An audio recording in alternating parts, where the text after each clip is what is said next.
led by 4 goals at quarter time.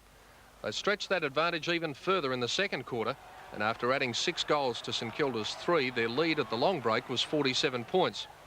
Well, if the cause looked hopeless then for the Southern Saints, it only got worse.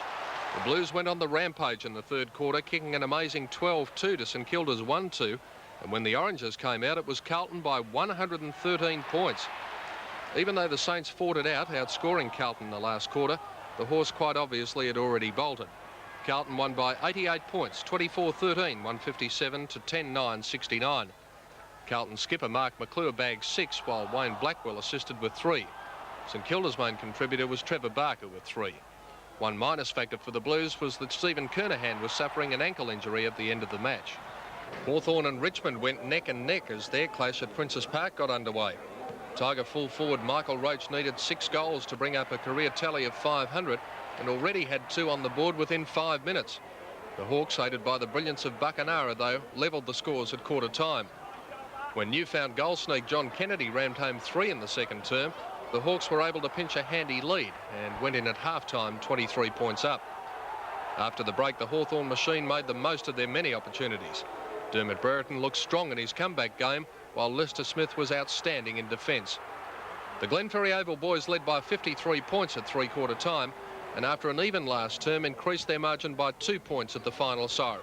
Hawthorn 22-22, 154 to Richmond 15-9, 99. Kennedy kicked 5 for the Hawks, with Brereton and Dunstall each getting 4. Michael Roach achieved the 500 milestone with his half dozen, while James and Hogg each got 2. The Sydney Swans journeyed to Cardinia Park today with the ambition of keeping their unbeaten record intact, but it was Geelong who got the early jump.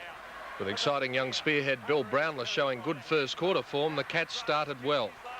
The second term provided much the same, with Turner and Johnston doing well for the home side, while Williams and Wright were shining for the Swans. In the third quarter, the Swans began to hit top gear. Warwick Kappa gave them an avenue of attack at full forward, and the Swans in that term booted 6 goals 4 to Geelong's 4 goals 5 to lead by just 2 points at the final change. The last quarter saw the lead change a few times in the early stages, but then the talent of the Sydney Siders began to take its effect. Sydney added another 7 goals in the last term to run out winners by 27 points. For Sydney, Kappa got 6, while Tony Morwood and Stevie Wright got 3 each. For the Cats, Brownless got 4 and Bright 3. The Swans' Jamie Dersma will face the tribunal on a charge of allegedly striking Darren Morgan during the second term. And checking the final score.